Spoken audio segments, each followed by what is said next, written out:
That we did closed when I did Orno, which was about 10 years ago. That was a closed loop. Good evening. Got great returns. I'm Alan Evelyn, and I'm pleased to present this presentation on behalf of the Kennebunkport Town Hall Committee to the community. The Town Hall Committee was reconstituted in January 2024, and there are 9 residents on the Town Hall Committee.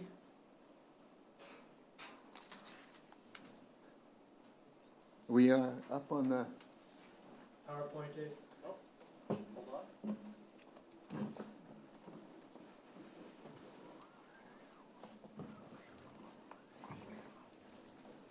Okay. 9 residents on the Town Hall Committee, 2 Select Board members, 3 members of the Town of Kennebunkport staff, also consultants whom you will hear from tonight, as well as expert resources, which you will see in the upcoming videos. Before we start our program tonight, we're going to open up the 2 videos which the Town Hall Committee has produced. The first video is about the site selection and what we went through to determine which site was the best. We're going to show that video now.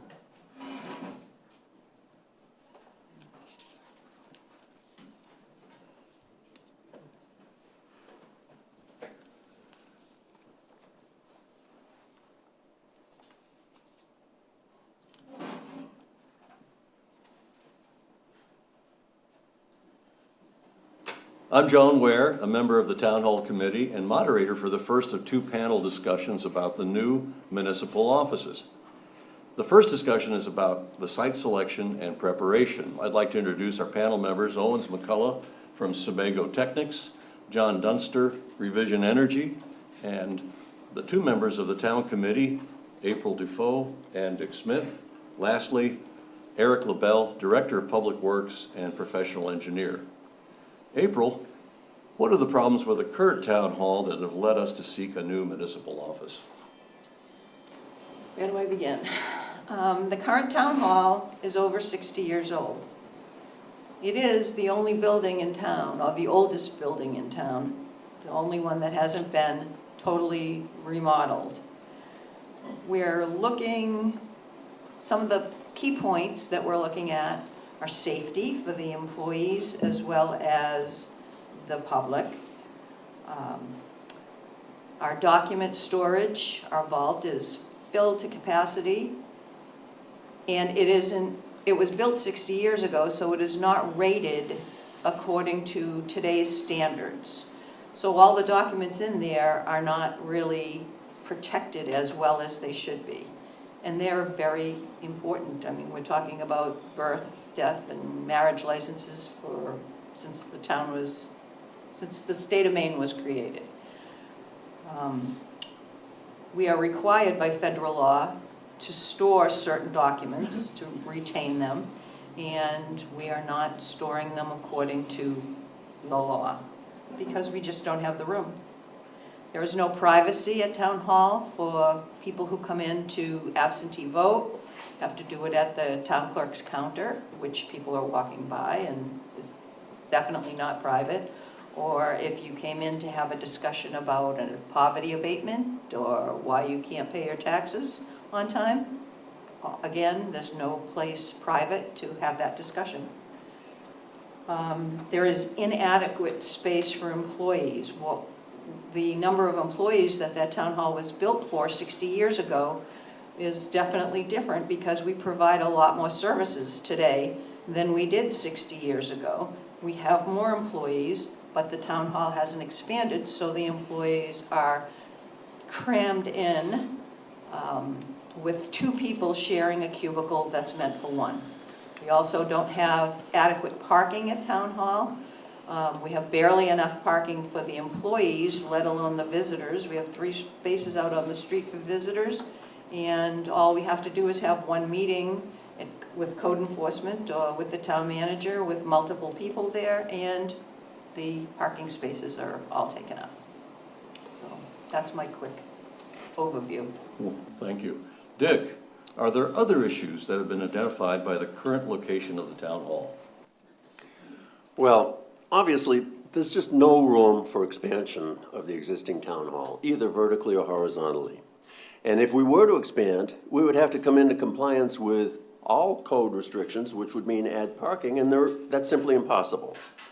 And once we shift to a per diem firefighting force, we lose our meeting space at 32 North Street and also our voting station. We just need to be prepared. Also, there's no backup power source at 6 Elm Street. When the power goes out, the town's out of business. And a backup generator is not even an option there because of the restrictions for either diesel or propane power generators. It can't be done on that site. Can you expand on what sites were evaluated for the new municipal offices? Well, the committee actually evaluated 5 sites, and we ranked each on 11 points and showed them either as okay or cautionary or problematic. And this graphical matrix shows the summary of our analysis. And from that, we determined that the sites at 51 North Street, otherwise known as the Village Parcel, and at 32 North Street, next to the Village Fire Station, were really the only ones that were viable. And this primarily came down to costs, and in some cases size, or the availability of central services. Owens, once you settled on 2 sites to do a deeper study, what things popped out making the 32 North Street overall more desirable? Well, let's start with the 51 North Street, or better known as the Village Parcel. The development area is constrained primarily due to a stream that crosses the property and associated wetlands that are Maine Department of Environmental Protection jurisdictional, which has prescribed setbacks. There's also shoreland zoning in the northerly portion of the site that we would have to contend with. These features create an irregular development window that is triangular in form and not ideal for development. The site is also a greenfield, meaning that it is not currently developed. It would need to be tree removal, it'd have to be graded and constructed upon. A sewer extension would also need to be extended to the project site. As an undeveloped property, the use of the site would require new development, utility extensions, and parking suitable to accommodate the full function of the town office, including public meetings. A comparison of the development footprint between this site and the fire station site suggested a potential site development cost premium of approximately $600,000 to $800,000. The 32 North Street site, which is the fire station property, is currently developed and has public parking already constructed. The positioning of a new town office on the property provided an opportunity for an integrated approach with the existing fire station. The new town office will include a connection to the fire station, a line for future infill of the fire station expansion, which was needed to accommodate per diem firefighters. The 32 North Street site provides a synergistic approach capitalizing on shared spaces and infrastructure, avoiding costs that might otherwise be incurred. More specifically, the layout of the site will provide a new town office building within already developed portions of the site with a new employee parking lot that is dedicated to the employees, and the reuse of existing access points to the site. There will be efficiencies gained through the shared parking opportunities for functions of the town office, select board meetings, town vote, and others by utilizing the public parking space that currently exists, similar to what currently happens for town meetings. Since the site is currently developed and there are existing attributes, parking and access drives, the development footprint is optimized by reducing the overall development footprint as compared to a greenfield site. Owens, can you describe our ability to rely on renewable energy sources at the new 32 North Street? Well, from day one, the project has taken an integrated approach to achieve an all-electric building with rooftop solar on the town office. John Dunstra from Revision Energy has been brought in to assist us with evaluating solar, looking at those costs and options. John? Thanks, Owens. Energy modelers have been engaged to optimize the building envelope and use a VFR air source heat pump system. Adding solar panels was modeled to achieve a 61% of the total electric load annual for the new municipal building. By adding solar panels to the fire station roof to provide power to the new office building, even more of the load could be supplied. Eric, what is the plan to deal with the stormwater runoff to the adjacent neighborhood? Historic issues of the neighborhood which are not connected to the development of this site have led us to a solution which is planned and budgeted and will be implemented this year. The work should begin shortly. Owens, the thoughts of locating the municipal offices there, do you anticipate having to do anything additionally in preparing for the stormwater? Yes, we do. Stormwater management has been a point of conversation throughout the planning of this project, and we've integrated in the management of stormwater to pre-development conditions. In other words, when it's fully developed, the discharge will meet the pre-development conditions, and we're planning to use an under-drain soil filter to collect, treat, and detain stormwater runoff. I want to thank you all for our panelists today. We hope this conversation presentation has been helpful to those of you in the viewing audience. If you found it to be useful, we ask you to encourage your neighbors in Kennebunkport to watch it as well. One last thing, this is the first of 2 videos about a new municipal building. The second, about the new building design, will be available shortly, so please stay tuned.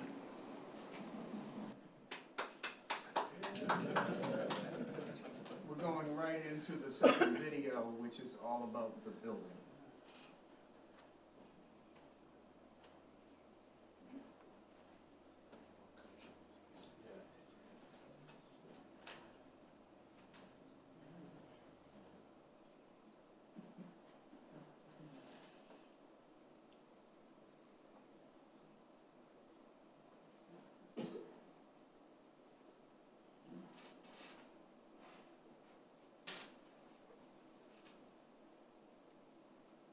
I'm John Ware, a member of the Town Hall Committee, which was reconstituted in 2024 and was charged with reviewing the information in the community survey.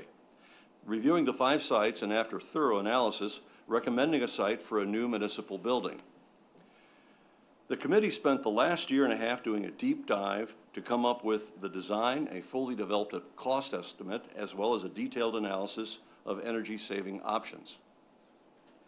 The committee decided that a better way to present the work that's been done was to provide the town with information through recorded videos which can be viewed at the time that the community member decides.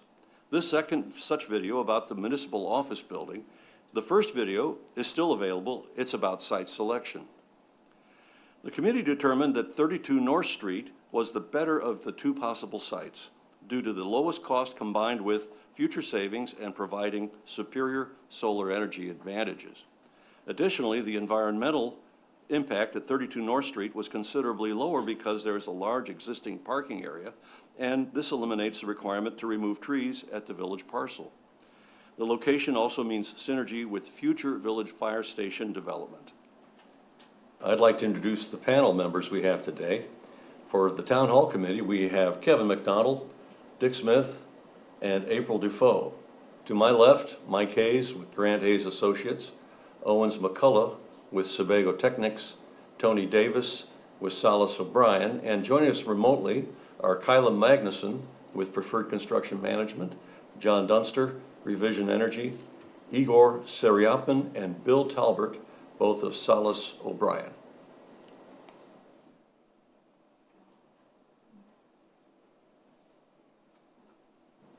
Dick, what changed between the original 23 design and the new design? Well, the first and most obvious change is the location. In 2023, the proposed plan would have been sited on the North Street end of the village parcel. Driven largely by cost, that is both the $600,000 to $800,000 greater cost to develop that site and also the ongoing life cycle cost represented by that site's more limited potential for solar energy and the need to pave, plow, and maintain an additional town property. The committee found that 32 North Street, contiguous to the North Street Fire Station, was the better overall choice. Second, the size of the building is 1,100 square feet smaller than the one that was considered a couple of years ago. Although we kept the public meeting room the same size as in the earlier design, all of the individual office spaces were shrunk.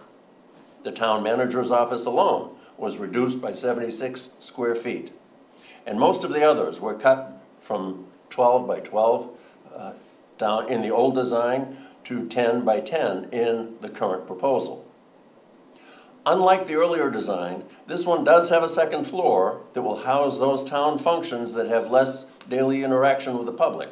So there is square footage for an elevator and staircases in this plan that the earlier one did not have. There also will be a 10 by 24-foot single-story connector from this building to the fire station, which was not in the earlier plan, obviously. And even with these new features, we achieved that 1,100 square foot reduction. The third big change is the whole look or the curb appeal of the building. In the survey, a number of folks who had voted against the earlier plan but said that they did believe that Kennebunkport does need a new town hall represented that they just didn't think that proposed design belonged in Kennebunkport. The currently proposed design is inspired by the Kennebunkport Town Hall that was built over 120 years ago. When that building outlived its usefulness to the town, it was relocated and became the Kennebunkport Opera House. But the roof profile, the fan in the gable end, the clapboard exterior, and the proportions of the proposed new building are reminiscent to that historical model, and they're also very complementary to the profile of the fire station. So indeed, it will be very much in keeping with the architecture of the neighborhood.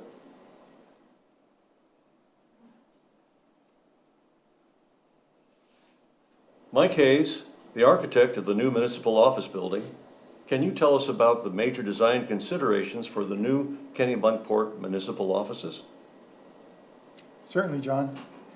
The new municipal office building has been designed in a traditional New England style to blend with the architectural aspects of Kennebunkport's cultural appeal, as well as complement the existing village fire station. Exterior materials include gable roofs with traditional shingles, clapboard and shingle siding, traditional trim profiles at door and window fenestration components, wainscot accents, and some historic detailing. Mike, please describe the building envelope and other exterior and interior features. The exterior thermal envelope includes R20 insulated foundations, R38 insulated floors, R49 insulated roof, and an R21 insulated exterior wall that also has continuous insulation value of R7.5, which acts as a thermal break. Exterior windows and doors also meet or exceed code-required minimum standards for insulation and shading values. The roof structure has been designed to accommodate a solar panel array at the most efficient exposure areas. The new municipal office building has been sited to allow for the future expansion of the existing village fire station, to which it will be connected for shared utilization of common meeting spaces. The interior layout of the building incorporates traditional fixed offices, open design flex spaces, and collaborative areas to allow for maximum flexibility and change as the town's staffing and space needs morph over the changing decades. The main entrance and public lobby at the first floor level efficiently facilitates residents' access to the town clerk and the building codes, planning, assessing functions, which are highly utilized points of service. The lobby will have a large skylight to bring natural lighting into the space, making it an aesthetically appealing place for community to gather, interact, and exchange information crucial to Kennebunkport's daily activities. The public lobby also serves as main access to the public meeting spaces for council meetings, voting events, as well as other community-based gatherings. The main public meeting space accommodates over 100 occupants. The additional conference room will be utilized by all departments as a shared resource. A 24-foot long connector to the existing village fire station allows for shared utilization of the new municipal offices' common areas as well as the commercial kitchen within the fire station for those community gatherings where meals may be provided.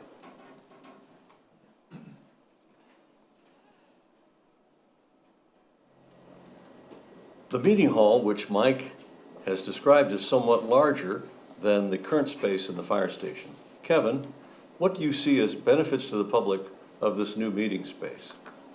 Thank you, John. Yes, the new meeting room offers several significant benefits to our community.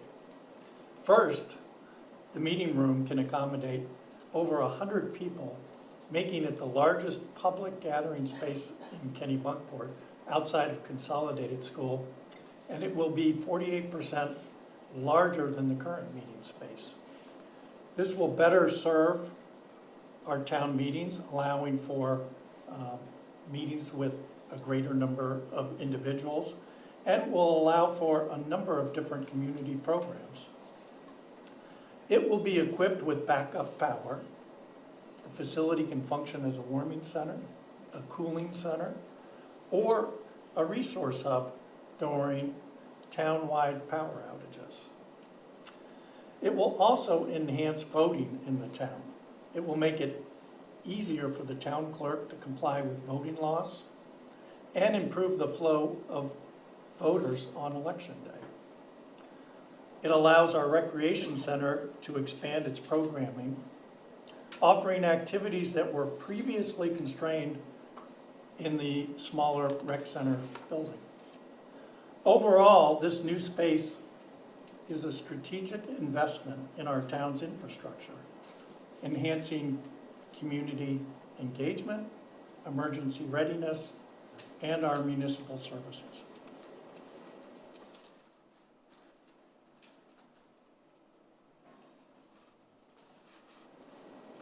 April, can you please describe how the new offices offer greater safety and convenience for Kennebunkport? The new design of the building has multiple entrances and exits, which will allow for safe entrance and exit for not only the daily visitors, but also the employees. There are seated waiting areas for the public's convenience, which we do not have any at the new town hall, at the old town hall. There are 8 parking spaces, including 2 handicapped spaces, which is more than double what the current town hall has. There are private meeting areas within the town hall, the new design, so that if you need to have a confidential discussion with a town employee or a town official, there's a space for that, as opposed to standing in the lobby where everyone can hear you, which is what we have now. If you need, or if you want to, absentee vote at the town hall, which you can do 30 days before any election, there will be a private area for you to go and cast your ballot, as opposed to standing at the clerk's counter with people walking by you. Our current vault was built over 60 years ago, and it does not meet any of today's current standards for document safety and security. The new vault that's being designed at the town hall will meet all of these requirements. It'll also be much larger to accommodate all of the document storage that we need to have for the future. We have in that current vault all of the birth, death, and marriage records since the town was, or since the state of Maine was created in 1820. We also have all of the town's financial documents, all of the land documents, and all of the town meeting documents dating back to 1653, when Kennebunkport was created. They're all in the vault, and we all want to keep them as safe and secure as possible. Currently, there is no backup power at the town hall, So when we have a power failure, we cannot wait or service customers because almost everything that is done on a computer, and you need electricity to do that. The new design calls for a backup generator, which will allow us to continue to wait on customers whether the power goes out or not.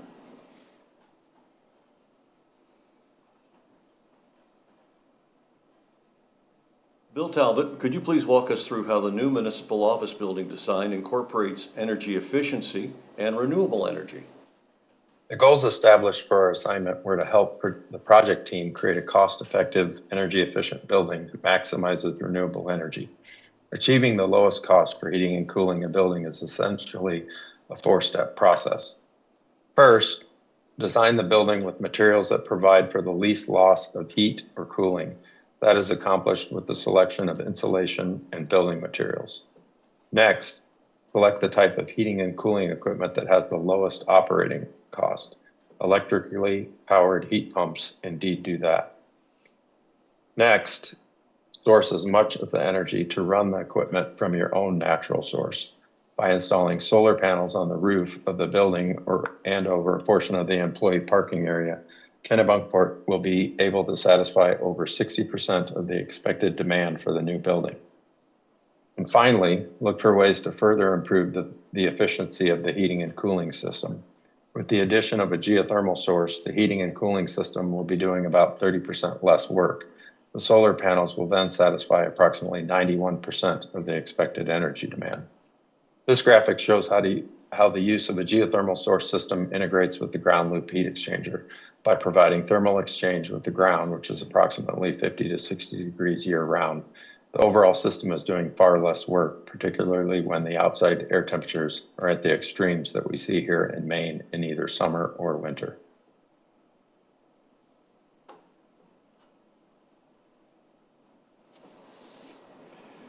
Now we'll turn our attention to costs. For that, Owens McCullough of Sebago Technics and Kyle Magnuson, a professional construction cost estimator with PCM Company, provides us with specific information about this project. Owens? Thank you. We certainly appreciate the importance of a thoughtful and accurate cost estimate. Therefore, we advance the design to a sufficient level where we can engage a professional cost estimator to come up with an opinion of costs for the project. We reached out to Kyla Magnuson of PCM Company. She's the principal of the company, and they are a very experienced estimator. Has PCM prepared cost estimates for other similar projects to what Kennebunkport is proposing? And have those costs been consistent with what your estimate is for this project? Yes, and we do 400 to 500 estimates a year, or different projects a year. We did last year. We worked on some the town offices for the town of Elliott. The costs were very similar to this, in the $600 to $700 per foot range. Given your experience in cost estimating, have costs continued to increase both from a materials and labor perspective over the recent past?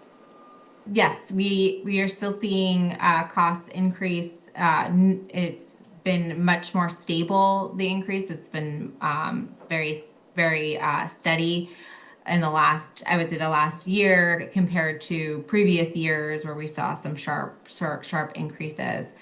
We've seen anecdotally a few bids come in under budget, and a lot of interest in this type of project, and for this location in southern Maine. Each estimate we compile, we take the documents that we're given, we quantify everything we can quantify.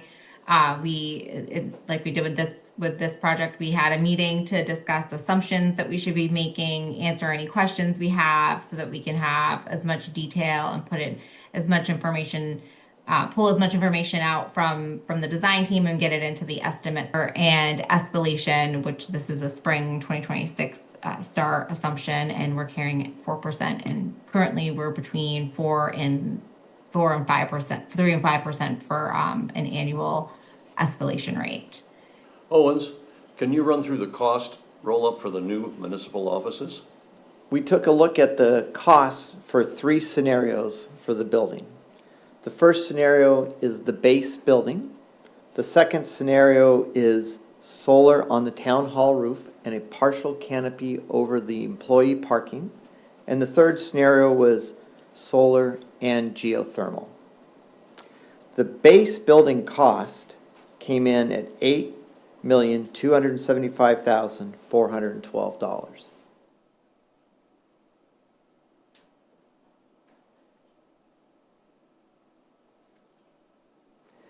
Added to that cost as alternatives is a change in the roofing, if we so choose, which goes from asphalt shingles to a metal roof, the potential to utilize bird-safe windows, and of course the cost for geothermal and solar.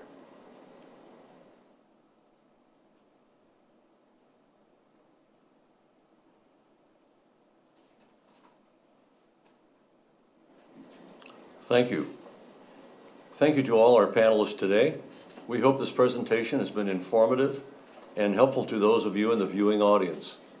If you have found it to be useful, we ask that you encourage your neighbors in Kennebunkport to watch it as well as the first video in our site selection. For those of you who wish to look deeper into the details and costs associated with the preparation for the new municipal offices in Kennebunkport, this report is available to you, and you may get a copy of a complete bill of materials and costs attributed to the new municipal offices. Every shingle, every foot of insulation, every piece of hardware, and every hour of labor. Please contact Yanina Nicholas for your copy. Thank you. Thank you all for watching that through. It's something we felt was missing the last time we put a proposal together in front of the community. And this time we wanted to make sure that everyone had all the information, which was part of the feedback that we got. They didn't really understand a lot of the information. So we now have that.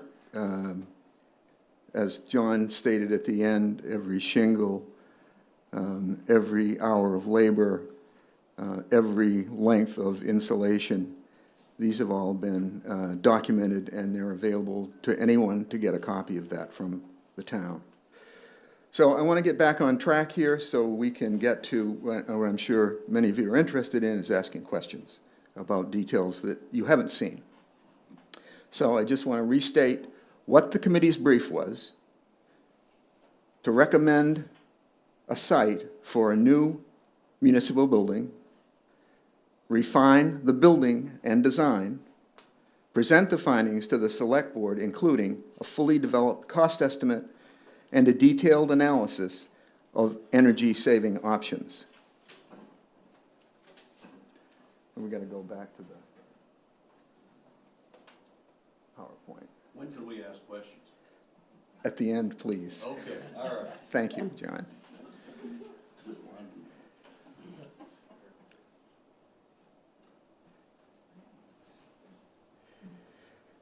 And then we've seen this slide in the presentation. Key drivers for the concept of a new municipal office. Obviously, many compelling reasons for a 65-year-old town hall to be replaced, if you will. And then there are a lot of issues, a lot of inadequacies, which were detailed in the presentations. And then again, this is the site analysis that we did. The site analysis which we determined that the village parcel and 32 North Street were the only two viable options. And the committee has recommended to the select board that 32 North Street is the better of those two options. Again, over 1,000 square feet smaller than the previous design, even though we've added features, elevators, an elevator, stairs, and a corridor that's coming from the village fire station, a 48% larger meeting space. It can hold, I'm told, about 150 people in a classic seating situation. There are many benefits to this new meeting room, which Kevin detailed for us. Not only does it present a permanent place and a secure place for voting, but also where citizens may schedule organizational meetings and group meetings. If approved, it will become a tremendous asset to the citizens of Kennebunkport.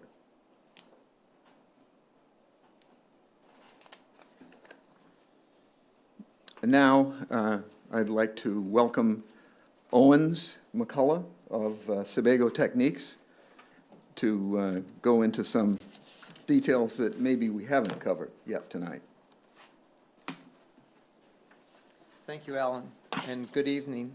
Again, my name is Owens McCullough of Sebago Techniques. I guess I was on the video earlier.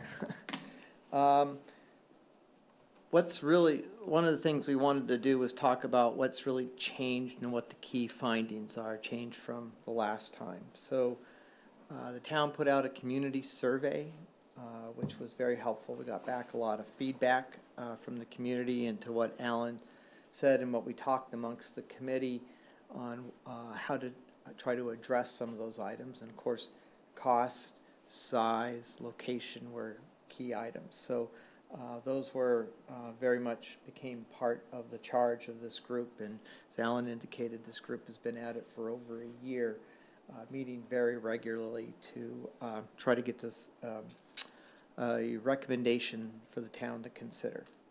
Owens, can you just move the mic a little closer to you? Sure. Or get taller, right? Okay. So the committee went through the site selection process, looked at a number of alternative sites. 32 North Street site, the site we're at here, came out to be the most favorable from the evaluation and the criteria. Another effort we went through was a lot of architectural programming and planning. Mike Hayes, who is the architect involved in the project, isn't here in person due to another commitment out of town, but I think he's on the video if on screen if we need to engage him later on. But we went through a whole host of different alternatives, floor plans. How can we reduce the size of the areas? How can we move spaces around inside to try to maximize the use of the facility but minimize the footprint?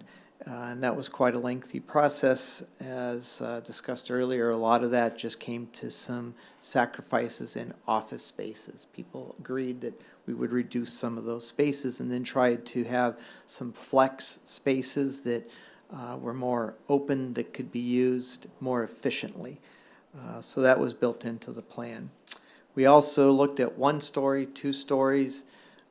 We came back with a hybrid that's 1 story with some administrative functions on a partial 2nd story. That seemed to make the most efficient use of the building.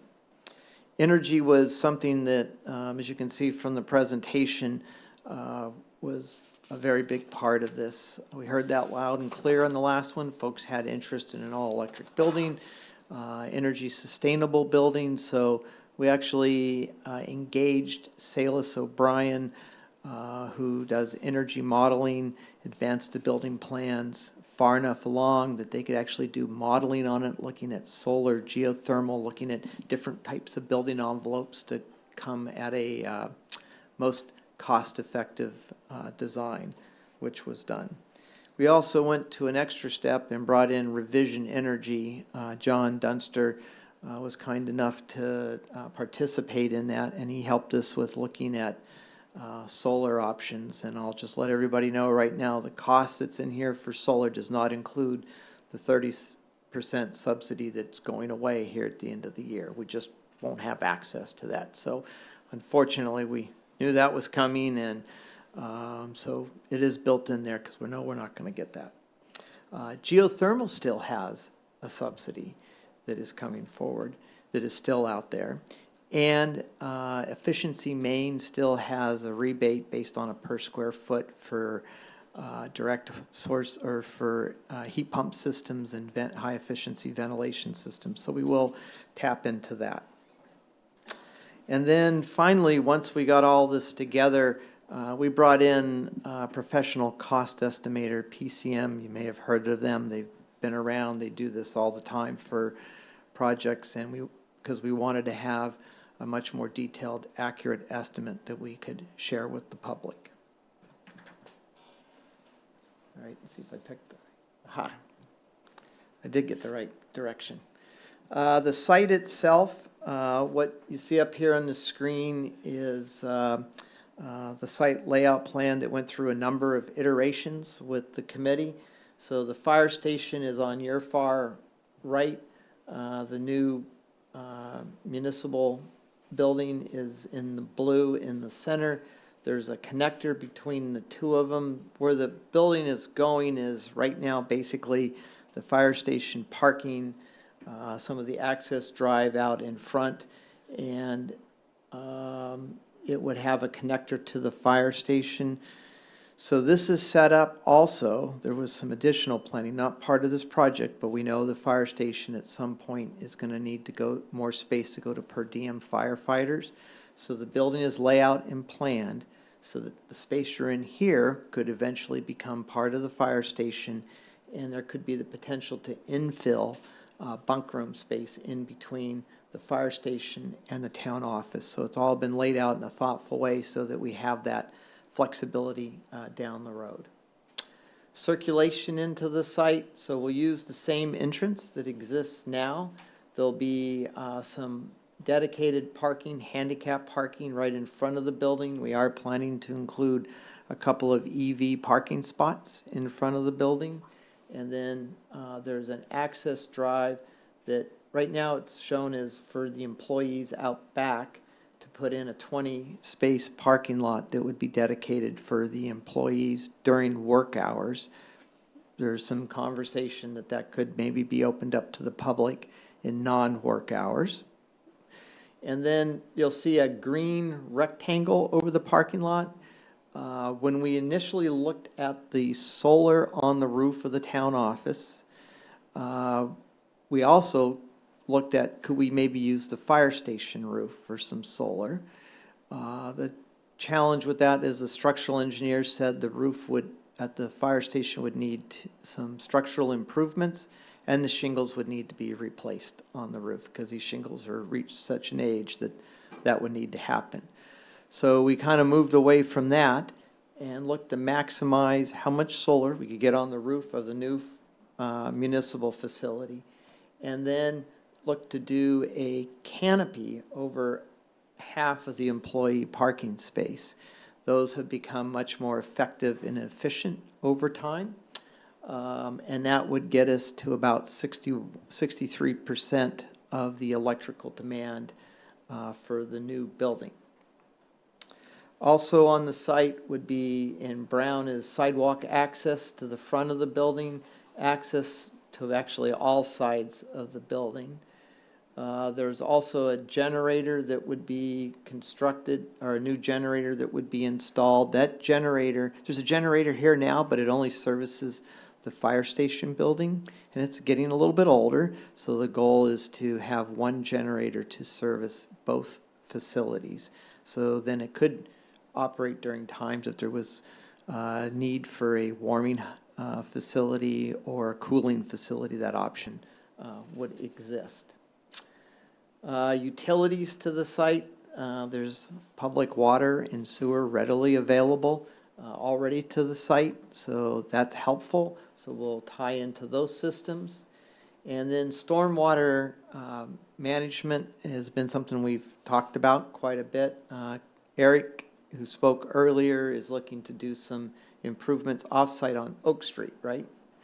And then in combination with that, we would collect stormwater in an under-drained soil filter located towards the back of the property that would collect from the parking lot, and that will detain and treat the runoff before it leaves the site, so we're not exceeding pre-development rates. This scenario also occurs pretty much entirely within the existing grassed landscaped area on the site. There's a wooded area, let's see, does this work? There's a wooded area here and the site that's got a bit of a knoll, and I believe there's some ledge up in there, but we're looking to keep that. That will not be impacted as part of this project.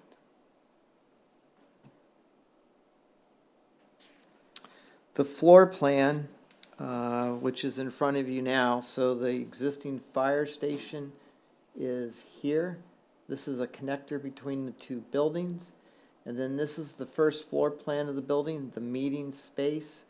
There is, let's see, this is over here is the clerk's office. Codes is back in here. There's some stairwells and an elevator in the facility, a central hallway that goes through the building, skylights above it, and then an egress out the side, which is towards the parking lot now, and out the back, and there would be vestibules in both locations.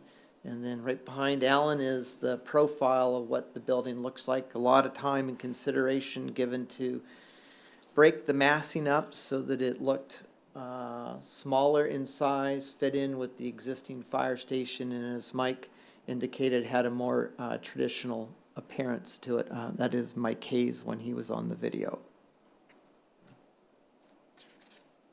So green energy approach and conservation, I kind of already touched on that, so I won't stay on this slide very long, but we're looking at an all-electric building. We've looked to optimize the building performance through energy modeling. That's both air circulation in the building, insulation within the walls, insulation in the ceilings. We actually went through a whole modeling exercise to look at how the building would perform energy-wise with different options. We did look to, first started with solar. Our energy modelers suggested we consider looking at geothermal as part of it. And when I say geothermal, these are a closed loop well system. The wells would go in where the parking lot is for the employees, thank you, is where that would go. And we left room that if eventually the fire station wanted to go on geothermal, that option also exists down the road. And I just want to make sure everybody understands when I say a closed loop system, there's some older technology out there that basically drew water up through the ground and ran it through a system. And those systems tended to have some trouble over years because you're bringing groundwater directly out. And groundwater has minerals and other things in it that tend to scale and cause impacts on systems. This is not like that. This is a closed loop system, not pulling anything from the groundwater. It's truly a geothermal heat exchange system. Some systems like this have been done. I worked on one personally, the first public works building in Maine, in Orono, that put in a geothermal system. And that has been 10 years old now. That's closed loop, and that has been very energy efficient for them. We just completed one for the Kennebunkport Water District up in Waterville, and they're using partial geothermal for their building. Some other examples, the Gorham School, and I know other schools are going to them now, but in Gorham, I think they were one of the first ones. They have 2 schools on geothermal. One's over 20 years old now, and the other's over 10. And that's all closed loop. And Norm Justice, I actually called him today on the way down, and because I do work for him. He said that he would absolutely do geothermal on any building he's involved with. It's been very effective and efficient for their building. So we look to integrate both. That seemed to optimize it. We could get to about, with geothermal, the solar could accomplish about 91% of our electrical needs with geothermal integrated in. And then we did evaluate an ROI, a return on investment, in the project, and then considered, like I said, some alternative building envelopes. Within the building, again, we looked at spray foam insulation in the building. We looked at an R21 bat insulation in the wall cavities with continuous insulation on the outside. I will tell you that the cost estimator, when we looked at that, the spray foam versus the R21 with continuous insulation was almost $50,000 difference in cost. So we tasked our energy modelers, well, look at this and tell us what the difference in energy is, and is that a good value for our investment? And energy modelers came back and said, your R21 was 7.5 inch or 7.5 R continuous was your best value on it. So that $50,000 has been backed out of the cost. And then, of course, we looked at air source heat pump systems. We looked at ground source heat pump systems in the building, and then single and combined strategies for solar and geothermal, and considered a 20-year analysis period for the return on the investment. And it's pretty significant for that. Just a quick picture, rooftop solar, the canopy, which is over on the far side, and right here is what one would traditionally look like. We can do different things with architecture and styling of it, but that's traditionally what a rooftop solar would look like. I think you've seen this slide on the presentation on air source and ground source heat pumps. The ground source heat pump does less work because the groundwater is more even. And actually some of the biggest loads are your cooling loads in the summer, trying to cool a building. And the ground source heat pumps does a better job than the air source. So energy costs over 20 years. The base building that you're looking at here is, the blue is, and let me sort of explain this chart a little bit. When we went through the energy model and we looked at electrical costs, we looked at what the net billing costs, what the net billing credit would be for electrical. Thank you to John Dunster from Revision for helping us with that. And then we looked at some at a 4% increase in energy costs annually. John Dunstra had told us there's some studies out there or projections that electrical costs in the next 10 years could almost double in costs. And we've all seen what electrical costs are doing. So we looked at we did a sensitivity analysis. We said, okay, over a 20-year life cycle, what if energy costs increase 4% annually? And what if they increase 10% annually? What does that look like? And that's this chart here. So the first is the base building. That's no solar and no geothermal at a 4% cost over 20 years. You're going to spend about $1.1 million in energy costs for the building. If it's 10%, obviously it goes over $2 million. It's pretty significant. Sounds like a lot. It is a lot. And it's sort of where things are heading. Solar only. So we looked at solar and we said, okay, if we put just solar, no geothermal, what does that look like? At a 4% escalation in costs over the period of 20 years, we're looking in the $400,000 range at 4%, and more towards $750,000 if it's at 10%. And that's about with solar, you're saving about 63% of the energy costs with solar. Geothermal is where the real impact happens. So if you bring in a geothermal, that lowers the amount of kilowatt hours energy use that we need because the geothermal is more efficient at squeezing energy out of the ground as opposed to the air. So when we look at a 4% increase over a 20-year period or a 10%, we're getting to about 91% energy efficiency and a savings in costs from the base building. So it's real numbers. Solar and geothermal together look to be the most optimum approach. Project estimating. So again, we had, one of the things we heard in the past was the last time we were in front of the public with this before the vote a couple of years ago, was they wanted to understand more about the costs, the energy, and what the building would look like. And in order to do that, we had to advance the design of the building architecturally, mechanically, electrically, so that our energy modelers could do a thoughtful and thorough job to assess the energy alternatives and efficiency. And that was done this go around.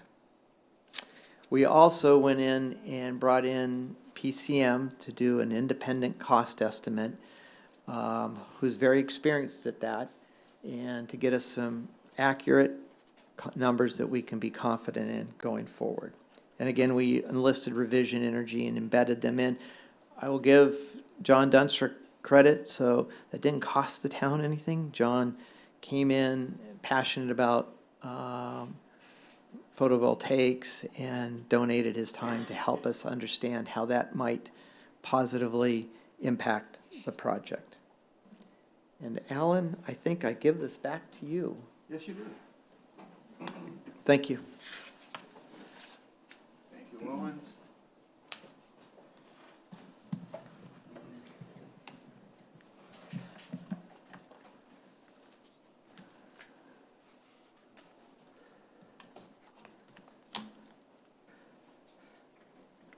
So we're going to go into a breakdown of the project costs. And by the way, I will say that since we did video number 2, there was a determination that the standing steel roof was not of good value, $157,000 additional in the project. The standing steel roof would be about a 50-year roof. However, the shingle roof that we are anticipating with solar panels over it are going to be a 25 to 30-year roof and maybe even longer. So we eliminated that $157,000 as an option. So the base cost, which we went through in the second video, $7.839 million for the site and building construction, construction design, permitting, engineering, and construction administration, $461,000, permit fees of $10,000, builder's risk insurance of $7,000, which is necessary, and the Kennebunkport Wells Water District impact of $5,000 that we need to subscribe to. We deduct from that $47,400, which Owens explained was the switch from spray foam to R21 bat insulation. And the total project cost being $8.275 million.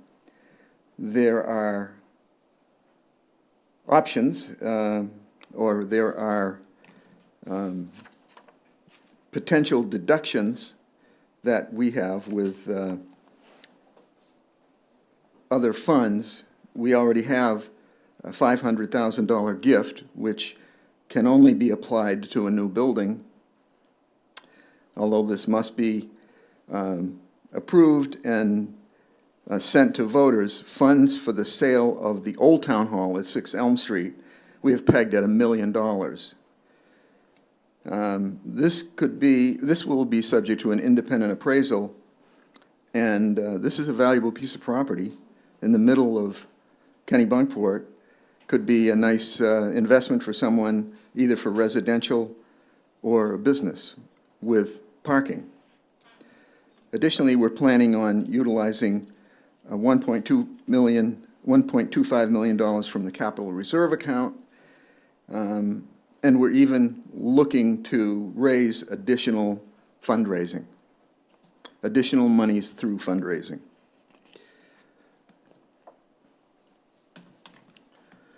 So the options. These are options above the project costs for the board to determine how they will be presented to voters.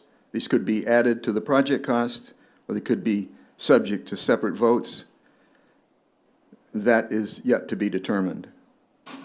We are not planning on any tax credit, receiving any tax credit on our solar panels because they appear to be going away by fiscal 2027. However, as Owens mentioned, we are planning to apply the geothermal tax credits as they will be remaining in place. They represent a total of about $184,000. So the options listed here that you can see: bird-safe windows, $27,000. Geothermal source, $400,000. Solar, this is on the town, the new municipal building office and the canopy, $446,000. And then tax credits of about $184,000 remain a net project cost with the alternates and credits of $6.215 million.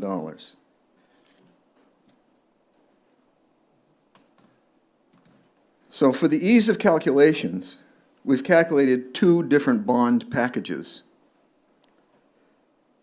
I didn't determine these. Our expert, Lori Smith, determined these.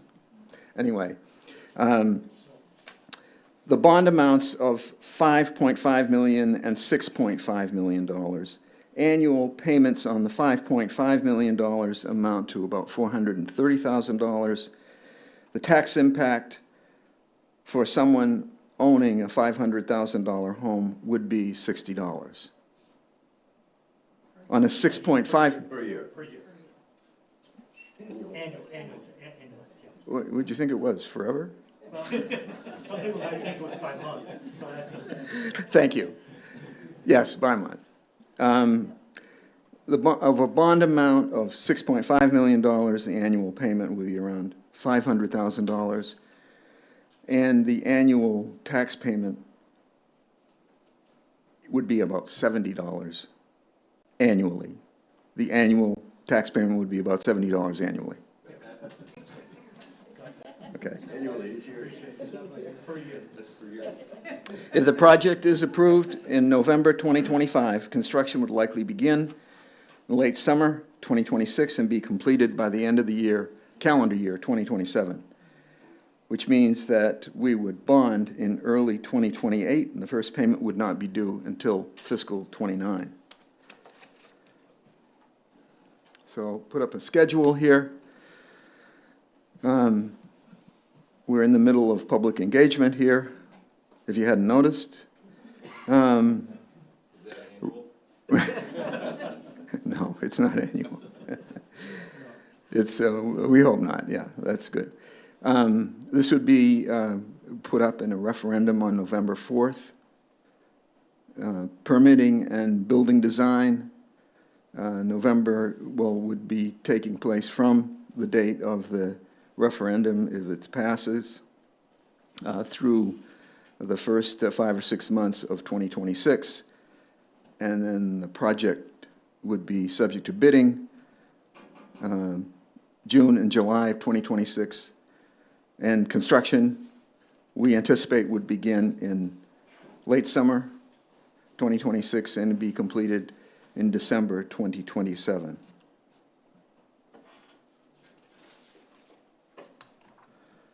So I will say that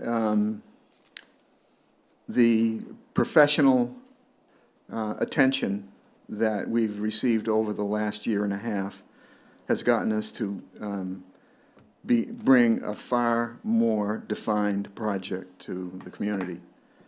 And we don't know how votes will go, but we feel that we have delivered the business of the committee, and we hope that any information that we take from tonight's meeting or subsequently from folks who see our videos, those will always be taken into consideration. as everything we have received from the survey that we did a year and a half ago, from the other community meeting that we had. So I would like to open it up for questions.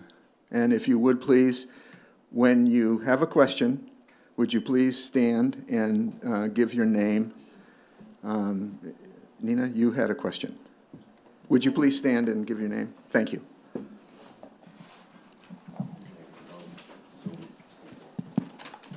Is this on? Can you hear me? Yes.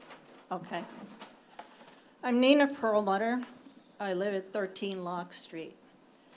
I'm no stranger to the community. I've been here for like over 30 years. Can you get a little closer? We can't really, yeah, you can take it off. There we go. I've been around for about 30 years in this community and built my house and have lived there for about 18, 20 years. And I serve on the Shade Tree Committee, and I've served on the Planning Board. I want to say that when we first had a meeting about a new town hall, I was very, very, very much in favor of it, and I still am. All the reasons you give for a new town hall are absolutely valid, from security reasons, for documentation, for storing documents, even if they're electronically stored, to the fact that down at the town hall there are not enough offices for private meetings and for privacy of people trying to do business. And business has increased at the town hall. You know, you take on licenses, you take on auto registrations, you're taking on a lot more than you used to a long time ago. So I'm absolutely in favor of a new town hall. I was absolutely in favor of the first plan that you put up, but I am not in favor of this one. And you've heard me talk before.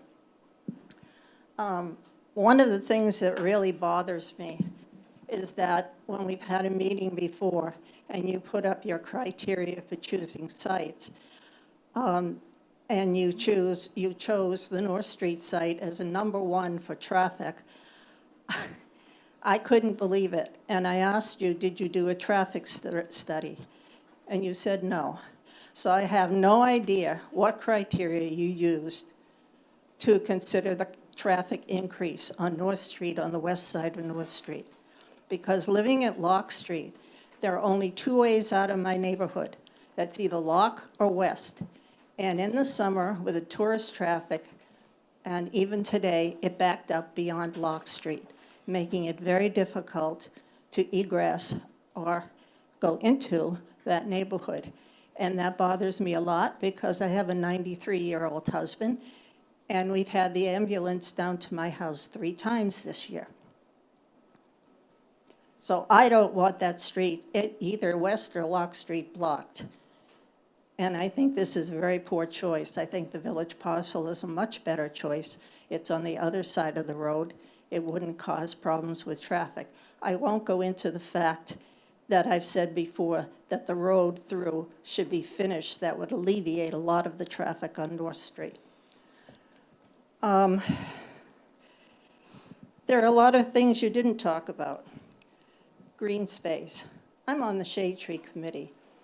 The plan that you showed earlier at another meeting, and I believe this plan too, shows you taking up a lot of the green space that we have now at this site on North Street. That means taking out trees that the Shade Tree Committee has planted. When tourists come into this town, North Street is the main route they use to get into Kennebunkport. And the only green they see is that green right outside here. So you may have a pretty building, but in reality, without a big green and without trees, it doesn't look very good. You cannot put trees up against the street. We've already tried that. We took them down last year. They were dying because the wires are there, okay? And as for flooding, the neighborhood is very concerned about flooding. When I do Elm Watch and I walk over to the Beots property to check on a couple of elms over there, I'm often walking through their backyard with water getting my sneakers completely wet. because you have impervious surface. And while you say your parking lot only adds a bit of impervious surface, the addition of those buildings adds a lot more. The parking lot that you propose is too small. I've counted the spaces there. There aren't many more than there are at the town hall now. I went to the post office this morning. There were 3 people in it when I came out, and the parking lot was full. That's how tourists respect the parking at the post office. I think everyone knows that.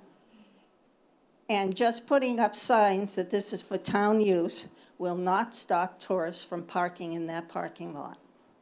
There's no question about it. I am all in favor of solar and any kind of energy savings. I have solar, I put solar on a renovation over on a house in Biddeford, and it was amazing how the electric bill went from over $300 to $26 in 1 month. Okay? I am all in favor of geothermal. I think it's money well spent. The data is coming in from Germany, from Norway, from other places, as well as the United States, where they're using solar. And there's no question the cost savings over time are amazing. I absolutely, and everybody who's been on the planning board, watched me on the planning board, knows this, I'm absolutely in favor of bird-safe windows. I think $27,000 spent on bird-safe windows is one of the most important things you do in Kennebunkport. Bird crashes kill thousands, tens of thousands of birds a year, and it's often municipal buildings that they hit. We have enough people around here putting in giant picture windows and killing off birds that way. As I said before, there's traffic, there's access. The last time we had a meeting about this, one of the contractors got up and spoke about how he couldn't get into the town hall parking lot easily with a trailer when he needed to go to the code enforcement office. I think the parking lot that you've designed there would make it just as difficult to pull in a pickup with a trailer for someone to do business in the code enforcement office, in the planning and development office, as it's called now. I think you should put solar basically over the whole parking lot, the whole thing. I think it would shade the asphalt, and I think you'd get a lot of electricity out of it. I still think the place to put a new town hall is on the village parcel. You have 84 acres there. There are plenty of spaces with a couple of acres to put a new building. You've just indicated that the cost is going to be higher than the original proposed cost of a new building. And you don't even know if you're going to get that $500,000 for a renovation that you talked about.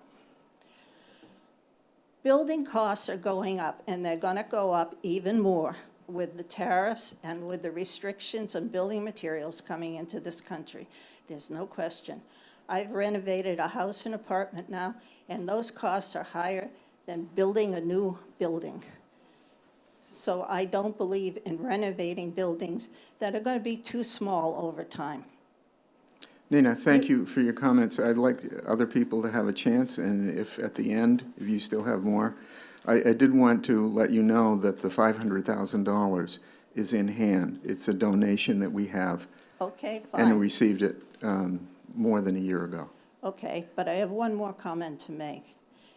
In putting this together, the committee, if I remember correctly, met in private, and when asked if people could listen in, even with some microphones, it was refused.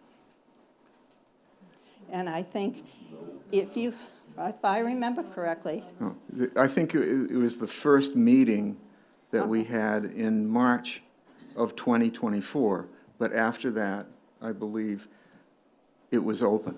And Okay. you will find a documented response to that in a town newsletter. Okay. Well, then I stand corrected. That's okay. But those are my reasons. Those are basically the major reasons. There's one more comment I want to make, in that I have closed cell foam in my house. Everybody knows it is the infamous dome house. And believe me, the energy savings from that are amazing, and it's healthier than R21. I would go with the extra cost of spray foam if you build any building at all. Thank you. Okay? All right? Okay, thank you very much. Thank you.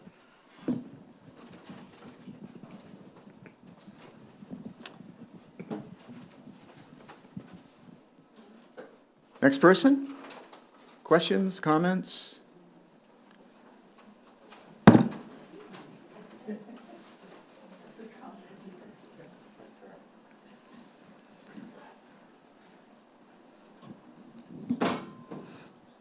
My name is Tricia Shotwell. I live on Main Street, about a half a mile from here.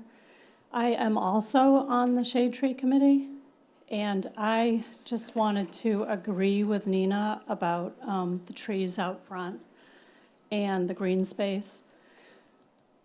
If you take those trees down, there's a 22-year-old American elm that was planted at the 350-year anniversary of Kennebunkport. And we're losing valuable trees every day here. So I know you mentioned that you were going to cut down trees down there, but I also want you to consider that you're going to be cutting quite a few trees over here. I also agree, I have no dispute whatsoever that the town needs a new town hall. I agree with that, but I also want to say, I don't think this is the right site for it. I think the original site at 51 North Street was a better choice, and I wish you'd all stayed with that. Thank you for your comments.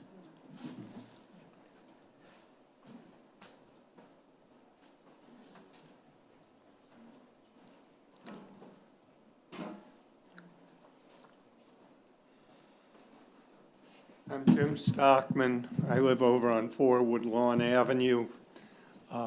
What is the cost impact of additionally redoing this building and the fire station? What is that cost in addition to the cost of the new town hall? Owens, you would like to speak to that, please?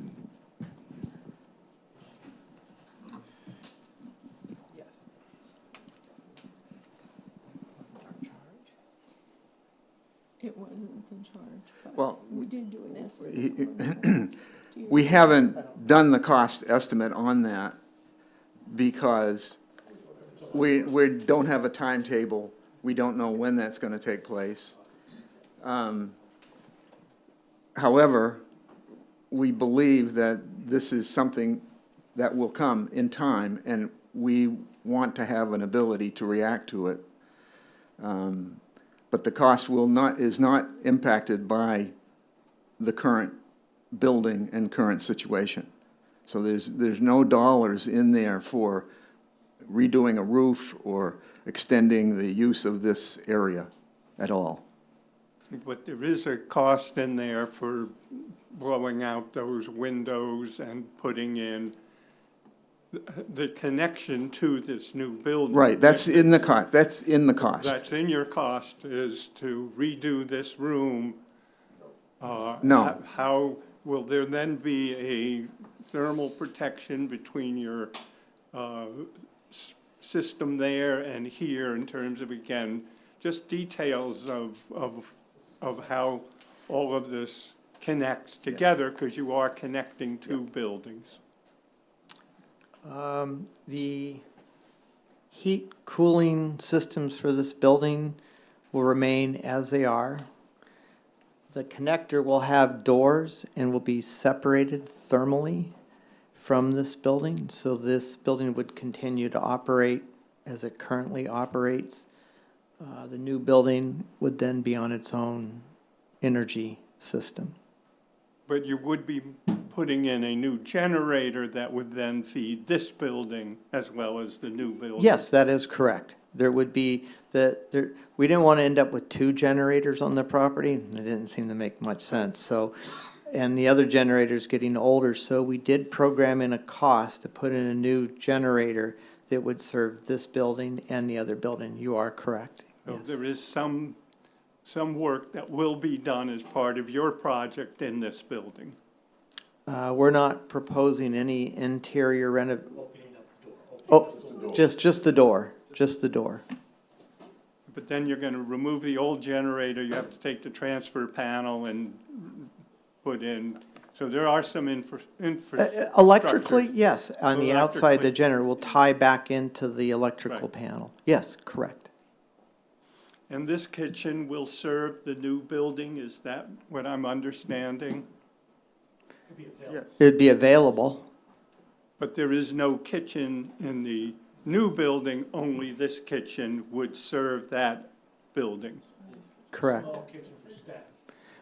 There's a break, so in the new building, there's a small break room that would have the ability to have a microwave or a refrigerator in it for staff.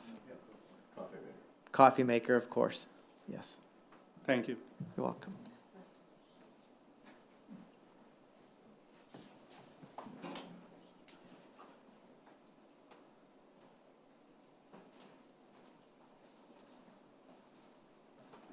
Good evening. I'm Tim Good. I live here in Kennebunkport, out on the Goose Rocks Road. I'm the current president of Port Village Fire Company. Welcome to our abode. I'm a 40-year member on the Kennebunkport Fire Department. I started my time at Elm Street when the fire station was down there. And we knew that a fire call in the middle of the day was a challenge coming out of Elm Street. People in the town hall, the employees, there was lots of things that got in the way. And I foresee that happening here. I am 100% in favor of a new town hall with all of the features that you guys have put together. I'm a solar user. I have a fairly large array in my yard. I pay the $26 a month that this other lady did. But I foresee that Port Village Fire Company was very instrumental in building this building. And I don't know if any of you people were around when this building was built. We had a substantial amount of backlash from the neighborhood. If you come in here at night, you'll notice it's dark. The lights are all on timers, so that there was no light array into the neighborhood. Are we planning for that? Is this building going to be lit up like a Roman candle 24/7? We also it was very definitive where parking could be out here. And you guys have gone up over that hill, I think, is how I'm reading that. And that was, we were absolutely, you're staying over that berm, not coming over the berm? You're going over the berm. Well, when we built the building, we couldn't come up over there. And so we're losing parking spots, lots of parking spots. We foresee where, the middle of a day, on a cloudy day, where there's a lot of people in August and a lot of people in July, and you put the employees out there, and then you have a fire call that's going to require lots of attention, where you're going to need to bring equipment here, whether it's a standby, whether it's reloading hose, where there are lots of firefighters coming in here. We only would have, 7 spots out back here, I think, 8 spots? I don't know how you're gonna be adding them, where you going with them? For the fire department. Yes, There's no new ad spots. we are adding spots Where in the you- back. Where are you putting them? He's got the information. Well, you can put it here. back up, but while I'm talking, you can bring that up, but, Yeah. there is not a lot of room to add spots in the back of the building out there.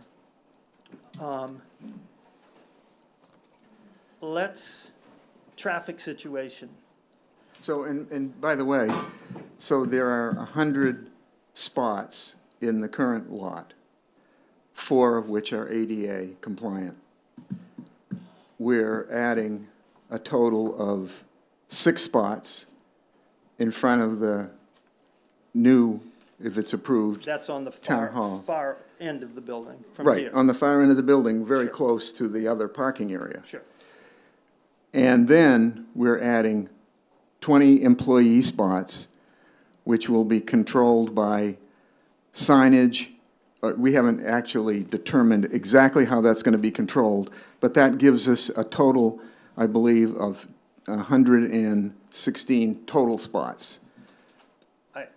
That's only, that's just public potential. Take your red pointer and put it right behind the fire station. How many spots are you adding there?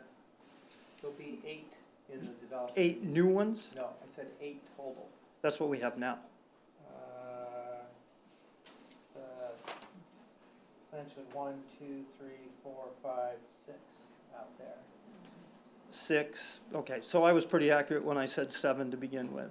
I've been coming here Yes, for 20 you're years. accurate. I know You're how many. accurate. I know how Absolutely. many spaces are out there. Yeah. So what we're not paying attention to is that the service that the fire department provides for the members here in the town of Kennebunkport. And the addition of lots of people walking around on this campus. A month ago, we had trucks backing in the station, there was a meeting here, there were people going out this door, and they were walking across, and they walked right behind the trucks backing in. So I think we need to really look at what we're doing from that perspective. Traffic. I know there is 4 of us in this room that's taken a fire truck out of here and had to go that way when traffic is backed up beyond us. That means we have to go down the other lane, work our way down through. We're only going to compound this problem more with adding this. I'm all in favor of the whole new town hall. Yeah. I believe your space over there, with the energy efficiency that you've built in, is a far better spot than here. Well, thank you for your comments. It's certainly something we will look into and do whatever studies are necessary and discussing it with the fire department. I'm one guy in 4 different departments in Kennebunkport, Yeah. but I've been here long enough to be part of Elm Street, to be here. Port Village Fire Department donated money for this building. Is everybody aware of that? We participated in building this. We built that kitchen. Yeah. That's our equipment that we paid for in that kitchen, over and above the money that we, so when somebody asked, will that kitchen be used just to come over and cook a hamburger during the middle of the day? You know, we're a little concerned. No. We have a lot of civic organizations that come in here on a regular basis that use this kitchen. We've had to take a lot of our utensils, a lot of our equipment, and put it into an office because it walks away. Same thing with tables that we have. They disappear. So you add that dimension into this, we're really opening up a box that's going to be difficult. Port Village Fire Company, 12 years ago, donated a $90,000 fire truck to the town of Kennebunkport. It's sitting right out here. No cost. We gave it to the town. Port Village Fire Company is about ready to do the same thing again with a very tactical piece of equipment. Tactical that will face rising tides, weather events. This building has a cooling center. This building has a heating center. We have it. It's all in place. We've used it. It's not like that's something new that you're bringing to this equation. We have that, and we've exercised that. We've been instrumental in trying very hard to get our community members in here.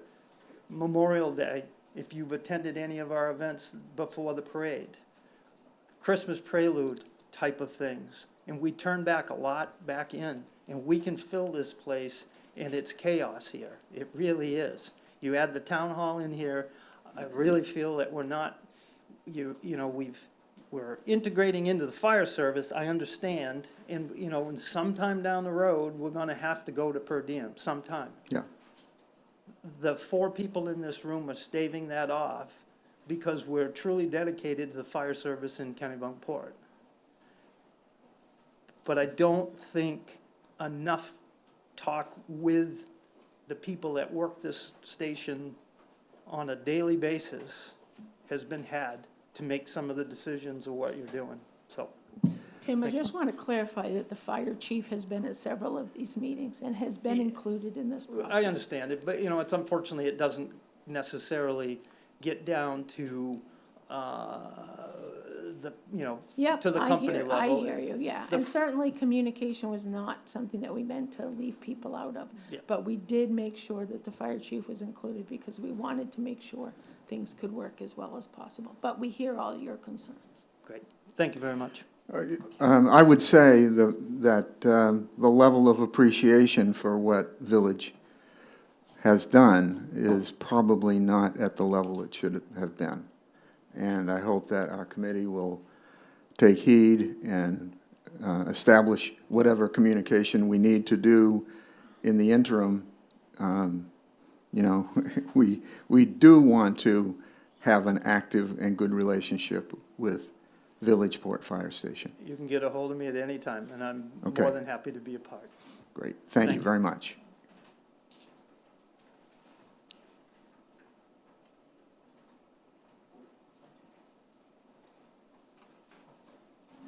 Any questions out there in TV land? Hands raised. Oh, now we have one.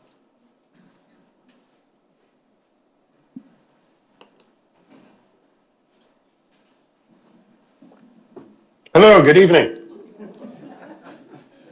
Can you hear me? Good evening, can you hear me?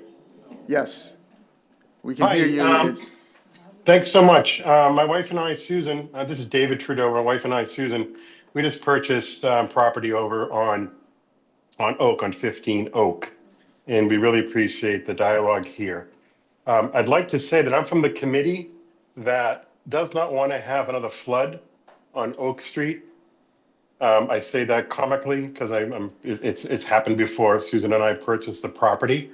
I appreciate Eric coming on in. I appreciate the work that's going to be done to the Oak Street area for new water egress and all. But what we've learned, or what we've heard consistently, is the concern of the immediate community for the water that will naturally fall to our lower elevation. And I heard on one of the recordings earlier, Eric mentioned, or someone mentioned, that there'll be holding tanks or something of that nature on the property to ensure that the water does not flow aggressively into the neighboring properties. Could you review that a little bit more, and would you share the analysis that the town performed to ensure that the water would not, or the new building would not negatively affect our properties by having an abundance of water flowing on down? Good evening. This is Owens McCullough from Sebago Technics. So during the planning of the project, we actually performed a pre- and post-development hydraulic analysis. We're designing in no tanks, but it's an under-drained soil filter. And basically what that means, it's a detention pond with a media at the bottom of the pond and an under-drain underneath it, so that water slowly infiltrates through the media and then gets collected in an under-drain and discharged at an outfall. The design is designed around keeping the rate of runoff that's going off the site now to the same or less in the developed condition. And that's just done through detaining water, holding it back, releasing it slowly, so that we don't send a slug of water off the site at the same time. And this system is consistent with what we design under what they call the Chapter 500 rules for the Maine Department of Environmental Protection. It's a design tool that we'll use when we evaluate sites. Hopefully. And should that solution fail, what happens? They're pretty basic ponds. They're used, they're very basic stormwater measures that are used all over the place, and they have to be maintained periodically. But I haven't seen where they have failed. I'm not aware of any that have failed. I'm sure someplace there is, but it's all about maintaining them, taking care of them as part of normal maintenance for the site. And then they would have to be rebuilt or modified should they fail. Thank you. And just curious, who maintains those? Is that the town or is that a third party? It's the town. It'll be the town. Lori just nodded her head at me and said it's the town. Okay, Lori's going to maintain. Okay. You'll look good on a mower, Lori. We have this recorded. We'll put Lori on a mower. So with that said, so we have noticed, and again, Susan and I just moved in, and we're learning a lot more. But the swales that are in the neighborhood, they do seem to be overrun. And I believe that falls to the homeowner, not the town. But in that you are, and clearly it's a benefit to the town to have a new town hall. That is job one, I think. The location seems to be, strengths and weaknesses to both. Being selfish and knowing what has happened to into the immediate area, it's of great concern that water will continue to come down, even with that solution that you're putting in there. Is there anything built into the plan to assess the swales between the properties of Oak, Lock, and West Street to mitigate the potential problem? I think Or are we David- just saying, nope, that's on you, the homeowner? David, to- have you to been deal to with that? any of the neighborhood meetings with Eric LaBelle? Yeah, we did. We did the walkthrough just a couple Okay. weeks ago. And I met Okay. with Eric beforehand because we're going to be doing some work to the house. And once again, everybody and all the information flow has been tremendous. Okay. We're just throwing questions out there so we have a better understanding. Okay. Well, thank you. Certainly, we have Well, plans. there was a have question plans- there, though. I'm sorry for interrupting, but there was a question. Is there the option, is there the ability, or is it part of the plan to assess the swales that are running through the surrounding Yeah, properties? we need Eric to answer. Or are we Eric just would leaving that to the reach out homeowner? him. This is Owens McCullough again. I just chatted with Lori. That's really an Eric question. It's sort of off the property in a different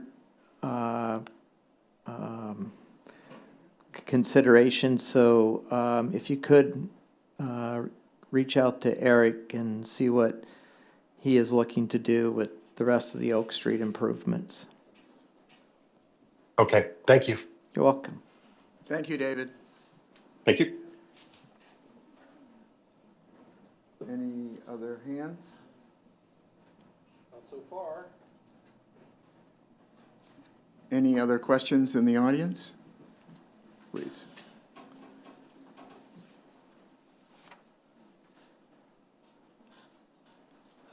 My name is Bill Case. I live in Cape Porpoise.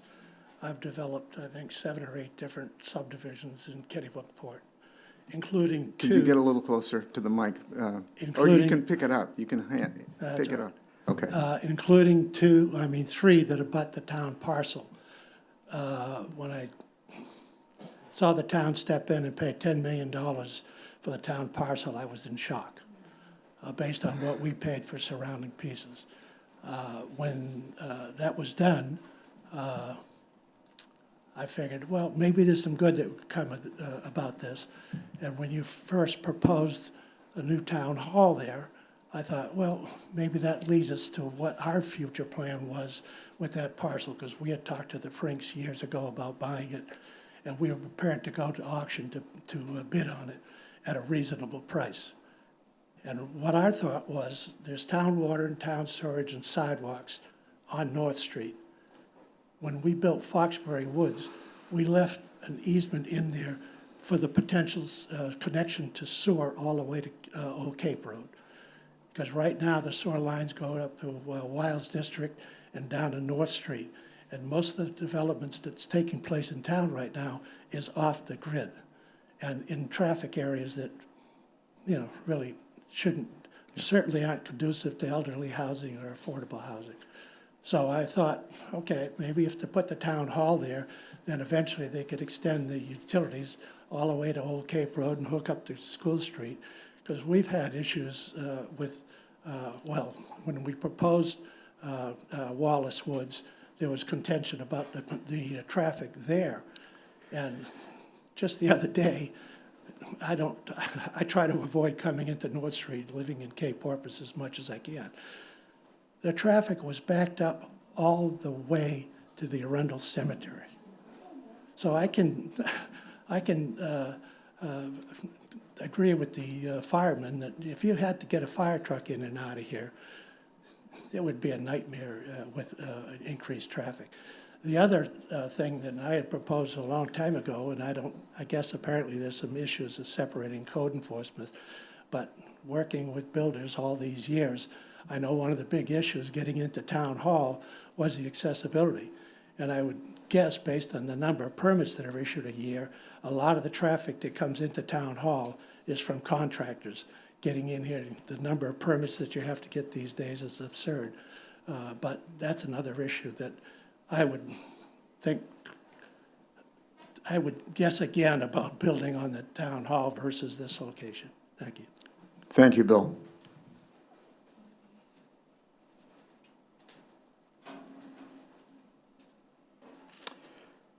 Any other comments or questions?